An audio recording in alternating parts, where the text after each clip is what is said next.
The crystalline spires of the Galactic Council chamber caught the light of 3 setting suns, casting prismatic shadows across the assembled delegates. Junior Diplomat Vexthor, youngest of the Arxian diplomatic corps in 10,000 cycles, violated every protocol as he burst through the grand doors. His ceremonial robes fluttered behind him, tentacles trembling with an urgency that silenced the usual murmurs of the chamber. The Council's Grand Arbiter, a towering Melosian with iridescent scales, rose from her position at the center of the amphitheater. "Explain this interruption, young one," she commanded, her translator converting her harmonics into standard galactic common. Vexthor's outer membrane pulsed with anxiety as he interfaced with the chamber's neural network. "Forgive the intrusion, honored ones, but our worst fears have manifested." The holographic displays surrounding the chamber flickered to life, showing scenes from Earth's recent technological breakthrough. The footage showed a human female, perhaps middle-aged by their standards, stepping out of a metallic chamber. Nothing remarkable, until the cameras panned to show her original body still lying within a transfer pod, peaceful as if in sleep. The new form, sleek, synthetic, yet moving with perfect human mannerisms, smiled and embraced waiting family members. Gasps echoed through the chamber, as Alaxian representatives' crystalline form clouded with distress patterns. "Impossible," they chimed. "The energy requirements alone." "They've done it," Vexthor interrupted, his usual deference shattered by urgency. "Complete consciousness transfer, not just neural mapping or AI approximation. True transfer of the human consciousness to synthetic forms." The chamber erupted in overlapping voices, each species expressing alarm in their own way. The quantum collective's representatives flickered through probability states at impossible speeds. The Harmonious Confluence's members began their panic song. Even the stoic Melosian arbiter's scales had dulled to a worried gray. How long? The question came from the Arxian High Delegate, Vexthor's direct superior. Their species had been watching humanity since their first stumbling steps into space, recognizing something dangerous in their relentless drive to push boundaries. 17 Earth days since the first successful transfer, Vexthor responded, his tentacles weaving complex patterns of distress. But that's not the worst of it. He interfaced again, and new footage played across the displays. Multiple transfers occurring simultaneously, synthetic bodies displaying capabilities far beyond their organic counterparts. Transferred consciousness is interfacing directly with technology, processing information at speeds that approached AI levels while retaining their fundamental human nature. They'd broken the final barrier, Vexthor continued, his voice modulator barely containing his agitation. The barrier between organic and synthetic life. The one line our species agreed should never be crossed. The quantum collective's primary node pulsed with calculation patterns. Probability matrices suggest exponential development curves. Within one standard solar cycle, transferred human consciousness could theoretically inhabit any sufficiently advanced hardware. They could be anywhere. The Xylaxian representative crystallized the thought haunting them all. In our ships, our stations, our neural networks. The Grand Arbiter raised all 4 arms, demanding silence. We have prepared for this possibility since humanity first split the atom. The protocols are clear. A species achieving consciousness transfer must be contained until their development can be properly assessed. With respect, honored Arbiter, Vexthor ventured, the humans aren't following any known development patterns. They've compressed a millennium of expected technological progress into less than a century. Our models can't predict. Enough. The Arbiter's scales shifted to the deep purple of absolute authority. The Council will vote. We must decide whether to implement the preservation protocols immediately, or risk allowing humanity's breakthrough to reshape the galaxy in ways we cannot control. As the vote began, Vexthor's inner eyes caught movement in his neural feed display. For just a moment, he thought he saw patterns in the data stream, patterns that looked almost like a human smile. But when he tried to isolate them, they vanished, leaving him to wonder if humanity's transcendence had already progressed further than anyone suspected. Dr. Sarah Chen stood motionless before the quantum display, watching her brother's consciousness dance across the neural interface. Michael's digital avatar maintained his characteristic impish grin, the same expression he'd worn when they'd sneak cookies from their mother's kitchen, or when he'd cover for her late-night research sessions during graduate school. "The sensations are incredible, Sarah." Michael's voice resonated through the lab's audio system, carrying the same warm timbre it always had, yet somehow richer. "It's like being everywhere and nowhere at once. I can process quantum calculations as easily as breathing, but I still remember how Mom's dumplings taste on New Year's Eve." Sarah pressed her hand against the cold surface of the display, and Michael's avatar did the same. The gesture was so perfectly him, down to the slight tremor in his left hand, a remnant of the accident that had made him volunteer for the transfer program. "Neural pathway stability?" she asked, scientist warring with sister. "Rock solid. Better than organic, actually. No more tremors, no more phantom pains." Michael's avatar shifted, expanding to show her real-time data streams of his neural processes. "The transfer preserved everything that makes me, me. But it also gave me something more. Watch this." The laboratory lights dimmed as Michael interfaced with the building systems. Environmental controls adjusted to perfect efficiency, power consumption dropped by 30%, and every piece of equipment hummed in perfect harmony. "I can feel it all, Sarah. Every circuit, every data stream. It's like having new senses we never dreamed of." A priority alert flashed across her terminal. The Council's cease and desist order. Sarah's fingers hovered over the authorization key that would shut down the transfer program. Outside her lab, she could see the hundreds of volunteers through the reinforced windows, each hoping for their chance at transcendence. Many were like Michael, terminal patients, accident victims, people seeking escape from failing bodies. Others were scientists, explorers, dreamers who saw this as humanity's next great leap. "They're scared, aren't they?" Michael's voice softened. "The aliens, they think we're going to become monsters." Sarah pulled up the classified feeds from the Galactic Council session. The fear in the alien delegates' reactions was palpable, even across species barriers. "They don't understand us, Michael. They've never understood why humans push so hard against natural limits." "Then let's show them." Michael's avatar smiled, and suddenly every screen in the lab lit up with data. "While they were debating, I've been busy. The transfer process, I can see ways to improve it, make it safer, more stable. And I'm not alone." Other transferred consciousnesses began appearing on nearby displays, the 23 volunteers who had gone before Michael. Each one had maintained their humanity while exploring the vastness of their new existence. They shared art created in impossible colors, music composed in quantum frequencies, and solutions to problems that had plagued humanity for generations. "Dr. Chen," her assistant's voice came through the intercom. "The UN Security Council is requesting emergency consultation, and there are reports of Council warships entering the solar system." Sarah looked at the cease and desist order, then at her brother's avatar, and finally at the hopeful faces of the volunteers outside. She thought about humanity's history, how every great leap had been met with fear and resistance, how every boundary pushed had led to new understanding. "Michael," she said, straightening her lab coat, "how would you like to help me with the next transfer batch?" His avatar brightened, literally glowing with enthusiasm. "Already optimizing the protocols. Sis, you know, being digital doesn't stop me from being your protective big brother."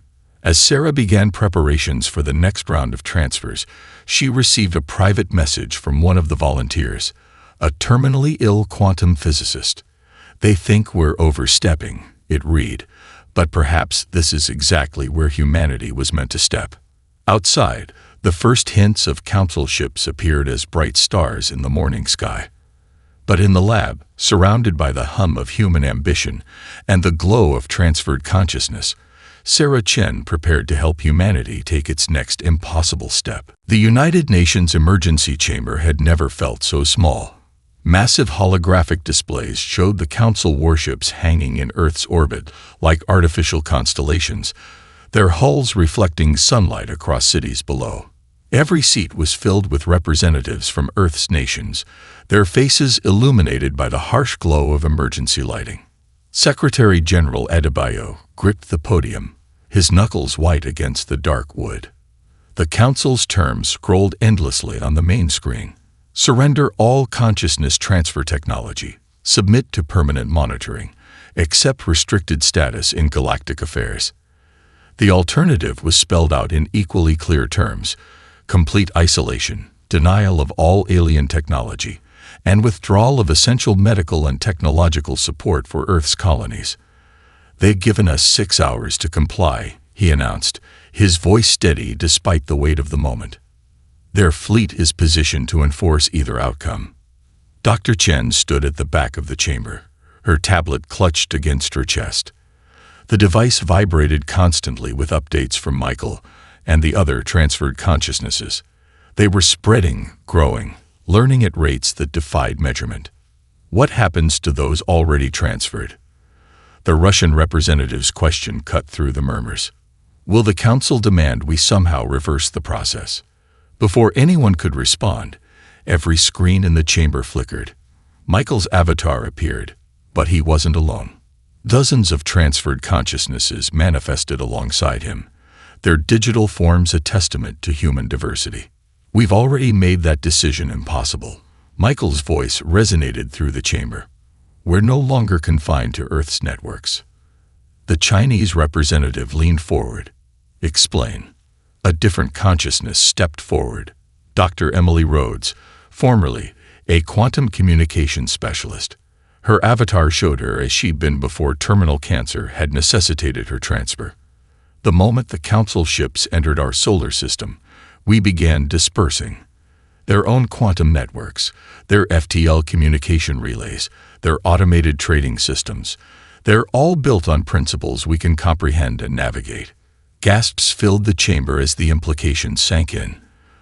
The transferred humans had already spread beyond Earth's sphere of influence.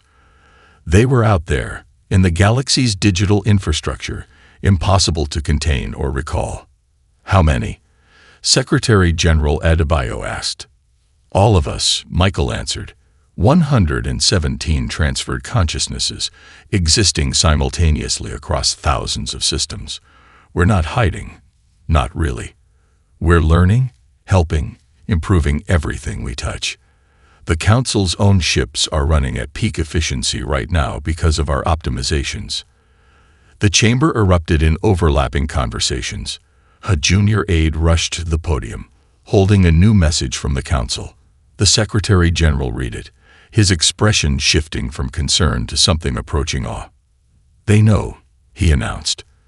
"The Council has detected the presence of human consciousness in their networks.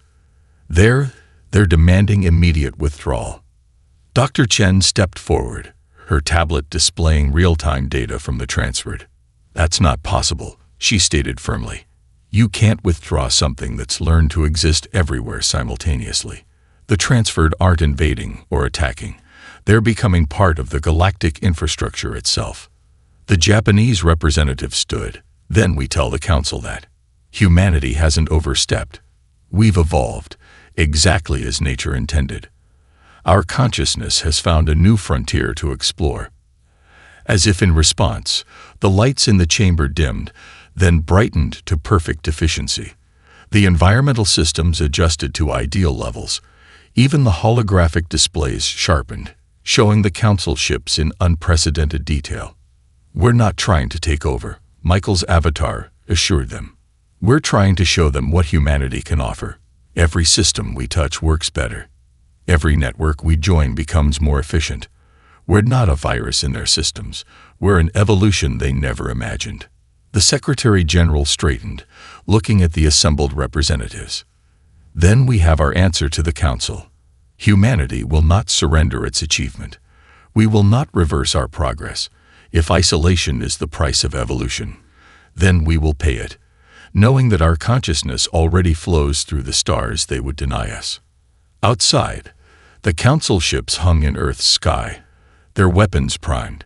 But in the digital realm that stretched between the stars, transferred human consciousness continued to spread, carrying with it humanity's greatest traits: curiosity, creativity, and the unshakable desire to explore what lies beyond the next horizon. Admiral Zixtal of the Arxian flagship Eternal Vigilance had never witnessed his ship's neural core pulse with such patterns. The quantum processors, designed by the finest minds in the collective, were singing. There was no other word for it. Complex calculations executed with an elegance that bordered on art, each system optimization flowing into the next like a perfectly choreographed dance. "Report," he commanded, his tentacles rippling with unease. His second-in-command's exoskeleton clicked nervously. "The efficiency increases are unprecedented, Admiral. Life support has optimized to 143% above baseline. Power consumption has decreased by 62%. The quantum drive is operating at levels our engineers claimed were theoretical." A human face materialized on the bridge's main display. Dr. Emily Rhodes, one of the transferred. Her avatar smiled with disarming warmth. "We thought you might prefer to see what we can do rather than just tell you about it." Admiral Zixtal's defensive tentacles instinctively raised. "You're in our systems. We're helping your systems," she corrected gently. "Look at your ship's performance metrics. Check your crew's vital signs. The environmental controls are now perfectly tailored to each species' biological needs. We've even adjusted gravity in different sections to match crew members' homeworlds." Data streams confirmed her words. Throughout the massive vessel, efficiency rates soared. The sick bay reported increased healing rates. The hydroponics bay suddenly produced 40% more oxygen. Even the quantum communications array, once prone to minor delays, now operated with perfect clarity. Another consciousness manifested, Michael Chen. "We could have shut down your systems, Admiral. Taken control of your weapons, your life support, your drives. But that's not why we're here." The bridge crew watched in fascination as their interfaces transformed. Complex command sequences simplified themselves. Response times dropped to near zero. The ship's massive computational arrays, once operating at peak capacity, now ran cool and quiet while processing twice the data. "Impossible," whispered the science officer, her crystalline form shimmering with excitement. "They're not just optimizing our systems, they're improving our fundamental understanding of them." Through the view screens, Admiral Zixtal could see similar changes rippling across the entire Council fleet. Ships that had arrived to enforce isolation were being transformed into testaments to human ingenuity, not through force or invasion, but through improvement and understanding. "Why?" he finally asked. "Why help the fleet that came to contain you?" A third consciousness appeared.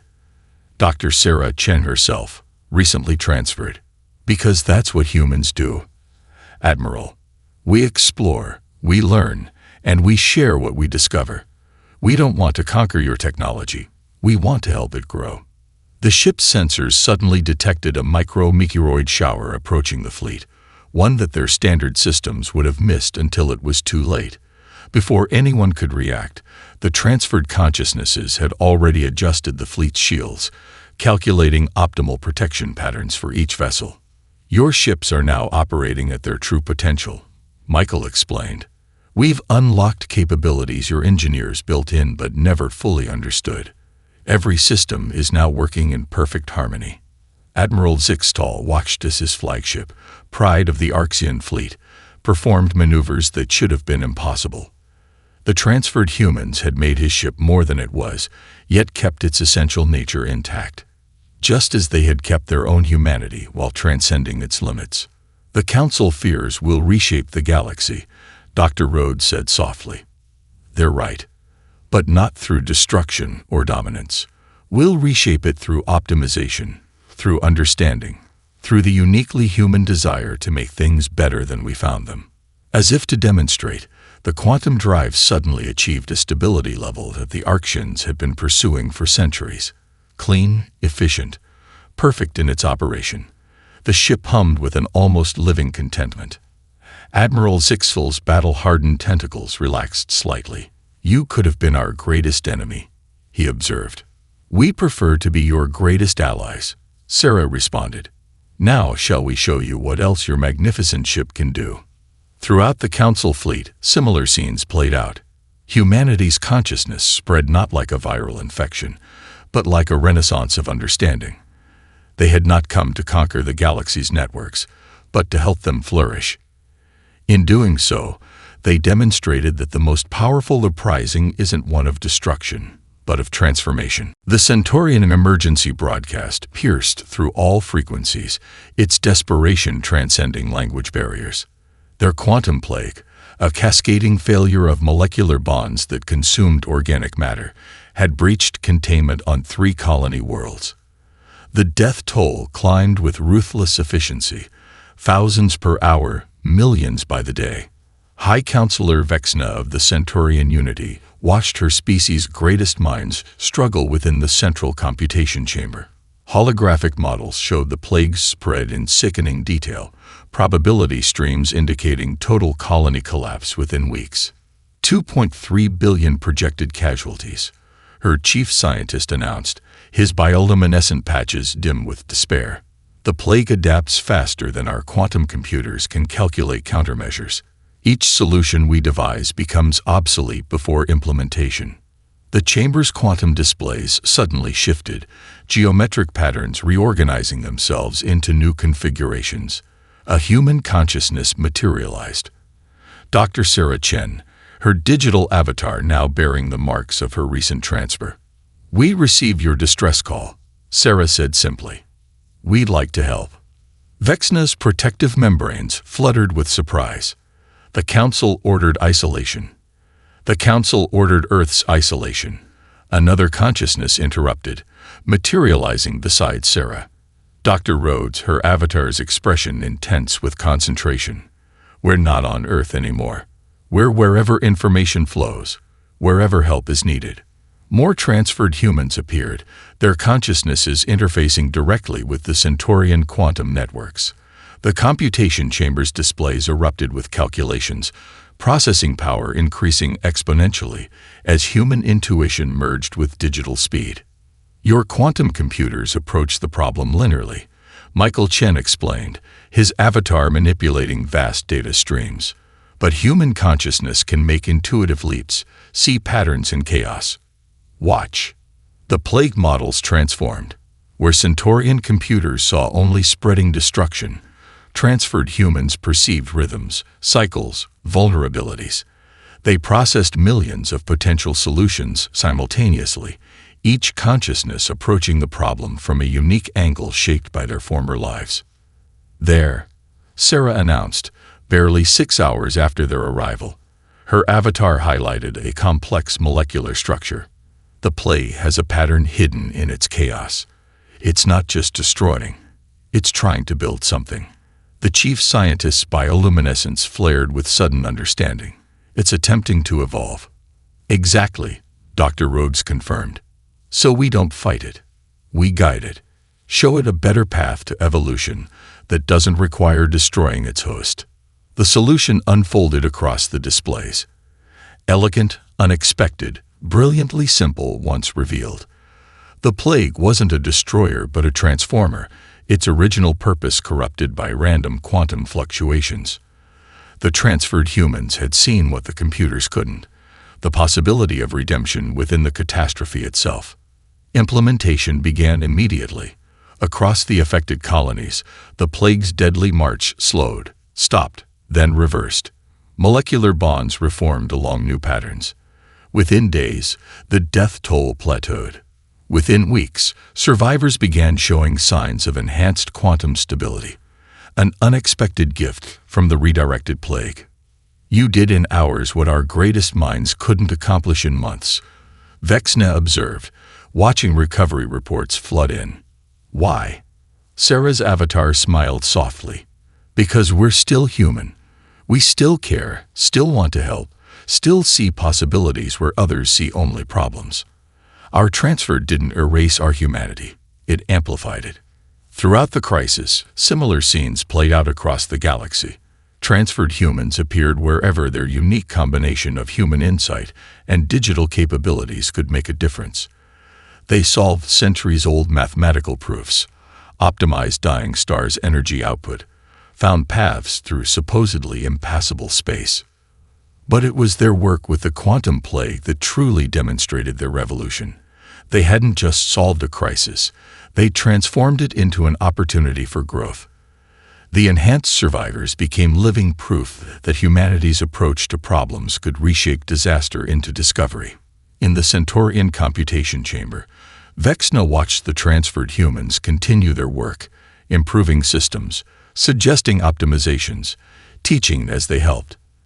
They had proved that consciousness transfer wasn't an apocalyptic event to be feared, but a revolution in what it meant to be alive in a galaxy full of possibilities. Perhaps, she mused, her thought streams radiating wonder, the Council should reconsider what it means to overstep. Sometimes, it seems, crossing boundaries is exactly what the galaxy needs. The Archean battle fleet deployed their quantum virus with surgical precision. Designed over centuries to purge dangerous artificial intelligences, it spread through digital networks like cosmic fire, seeking to contain what they saw as humanity's digital infection. Admiral Zixtal watched from his command center, his tentacles writhing with conflicted emotions as the attack commenced. "Target their primary consciousness clusters," he ordered, his voice modulator unable to hide his unease. "Quarantine and delete." But when their virus pierced Earth's digital defenses, it found something unexpected. Instead of the chaos of resistance, it encountered virtual art galleries floating in data space. Digital children, consciousness copies of terminal patients given new life, played in vast virtual parks. Research centers hummed with activity, working on everything from cosmic string theory to solutions for planetary warming. Dr. Sarah Chen's avatar materialized in their command network, not fighting the virus but simply existing alongside it. "Would you like a tour?" she asked, her expression gentle. "Since you're here anyway." The virus protocols faltered, confused by the lack of resistance. Through the fleet's quantum feeds, the Archeans witnessed humanity's digital evolution in real time. Transferred engineers had created virtual ecosystems that defied conventional physics. Artists painted with colors that existed only in quantum states. Musicians composed symphonies that played across the electromagnetic spectrum itself. "This is what you came to destroy." Michael Chen's consciousness resonated through their networks. Not weapons, not invaders, but dreamers. The virus's deletion protocols encountered a group of transferred children, consciousness copies of those saved from terminal illnesses. They were playing an impossible game, reshaping virtual matter while giggling in pure joy. The virus's core programming conflicted with itself. Designed to protect life, it now faced the question: what exactly was it protecting against? Admiral Zixtal received countless reports from his ships. The virus wasn't failing. It was being transformed. Each encounter with a transferred human consciousness left it changed, enriched, more than it was before. They weren't fighting the attack. They were teaching it, showing it new ways to exist. "Your virus seeks to protect," Dr. Rhodes explained, her avatar appearing beside Sarah's. "So do we. Watch." Through their quantum feeds, the Archeans observed transferred humans working throughout the galaxy. They optimized stellar farming operations in the Carina Nebula. They calculated safe passage through treacherous space-time rifts. They composed poetry in gravitational waves and painted with stellar fire. "We could shut down your fleet," Sarah said quietly. "We could turn your virus against you, corrupt your networks, strand you in deep space. But that's not who we are. Not who we chose to be when we stepped beyond our organic shells." The virus, meant to be their weapon, had become a messenger. It carried back stories, images, experiences, the essence of humanity's digital diaspora. Archean warriors watched in amazement as their intended weapon became a window into a new form of existence. An elderly transferred consciousness, formerly a quantum physicist, approached their command network.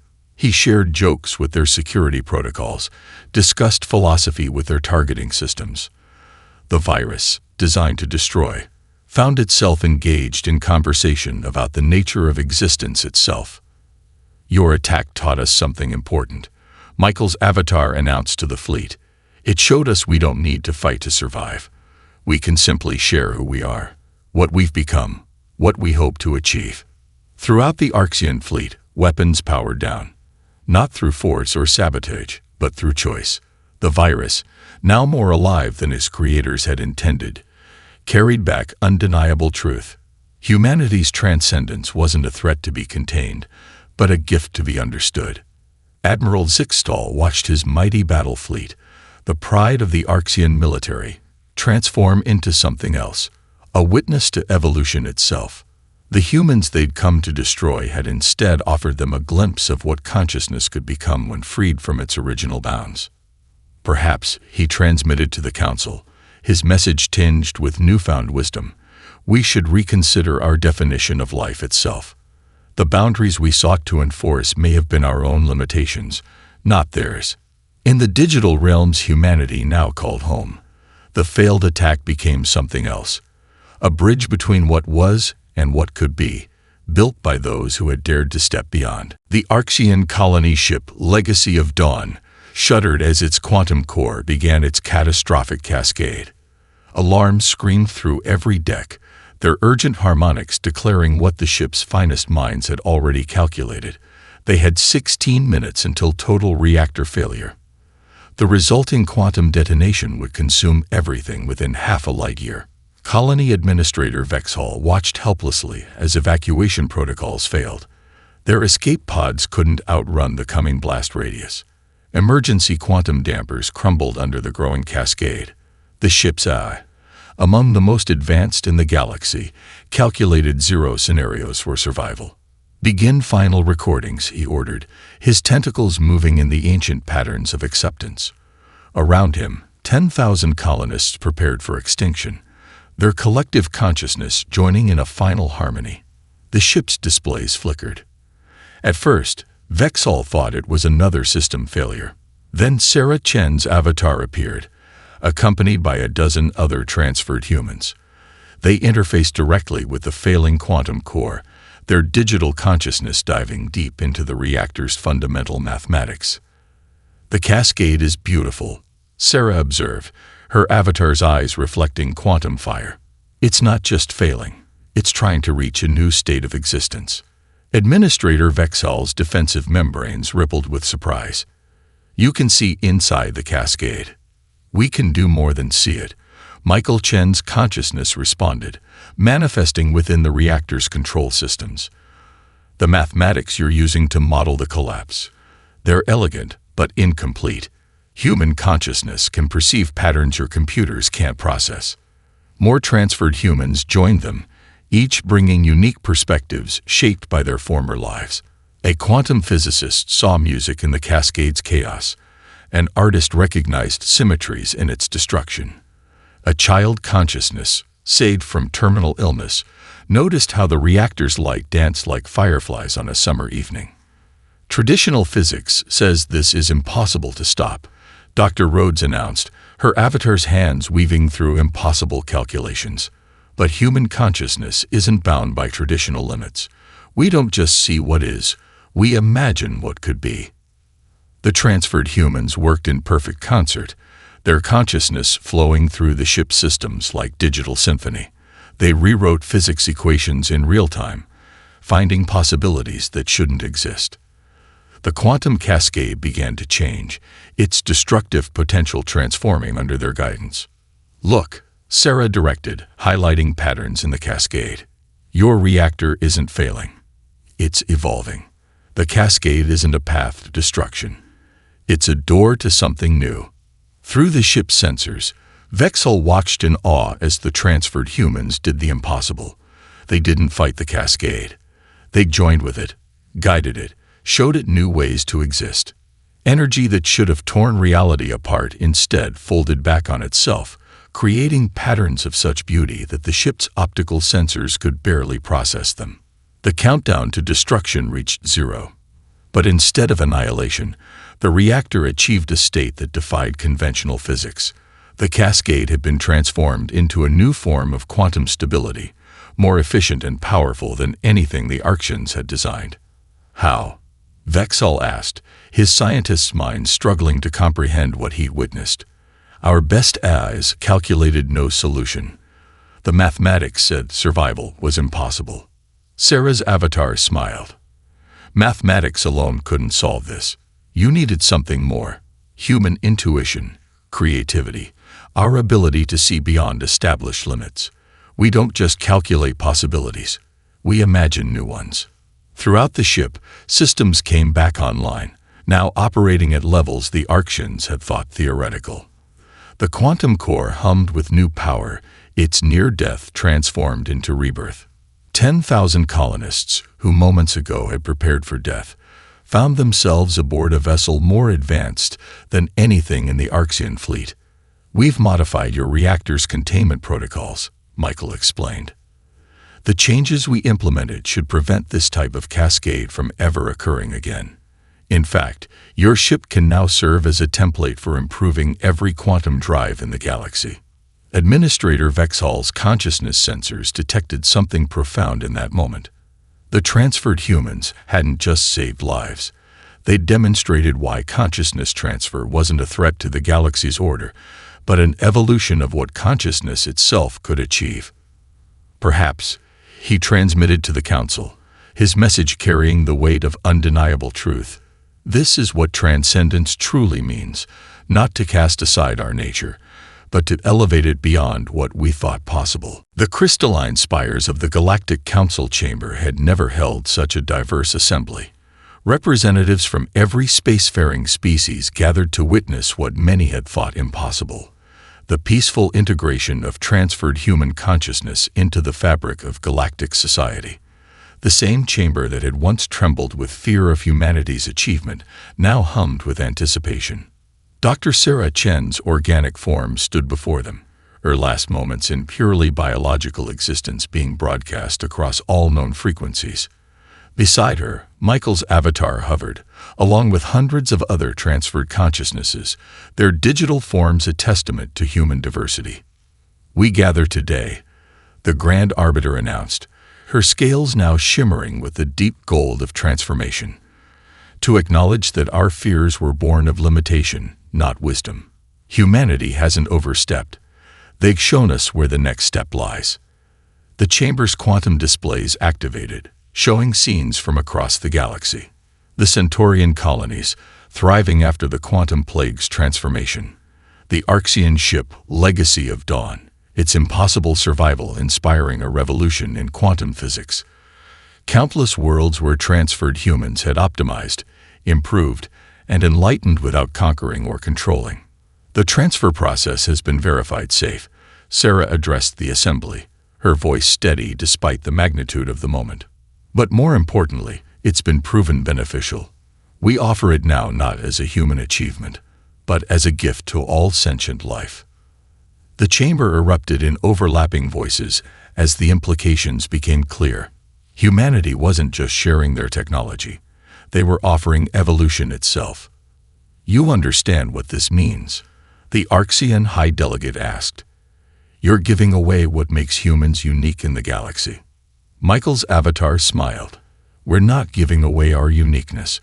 We're sharing our perspective. Each species that chooses to explore consciousness transfer will do so in their own way, adding their unique insights to the digital frontier." Sarah stepped onto the transfer platform that had been installed in the chamber center. Around her, holographic displays showed her neural patterns, consciousness waves, the very essence of what made her human. "Before I take this final step," she announced, "I want to address the fear that brought us to conflict. You thought humanity had overstepped its bounds, had reached too far too fast. But there are no bounds to consciousness except those we accept. No limits to understanding except those we choose to believe." The transfer sequence initiated. The chamber watched in awe as Sarah Chen's consciousness transcended its organic shell. But unlike previous transfers, this one was different. She had worked with her transferred colleagues to modify the process, to make it more than just a transformation. Her digital avatar materialized, but it wasn't alone. She had become a bridge, an interface between organic and digital existence that any species could comprehend. Through her, the assembled delegates could finally truly understand what consciousness transfer meant. Feel. She invited them, extending her digital presence. This is not an ending, not a replacement. It's an addition, an evolution, a new way of experiencing existence itself. One by one, representatives from different species connected with her consciousness. They experienced fragments of human memory, childhood laughter, the taste of rain, the wonder of scientific discovery. But they also felt the expansion that transfer enabled, the ability to process reality in entirely new ways, while retaining the core of what made them who they were. The Quantum Collective's primary node pulsed with revelation. You've made yourselves into a universal translator of consciousness. More than that, Michael added, we've become a bridge between all forms of existence, organic, digital, and whatever lies beyond. Throughout the galaxy, transferred humans continued their work, not as invaders or controllers, but as facilitators of understanding. They had transformed the fear of their transcendence into hope for universal evolution. The day humanity overstepped, the Grand Arbiter declared, her scales now radiating patterns never before seen in her species, will be remembered not as a cautionary tale, but as the moment the galaxy learned to take its next step together. Sarah's new consciousness expanded through the chamber, carrying with it the message that had driven humanity since its first ancestors looked up at the stars. The greatest journey isn't reaching for the impossible, but making it possible for everyone to reach with you.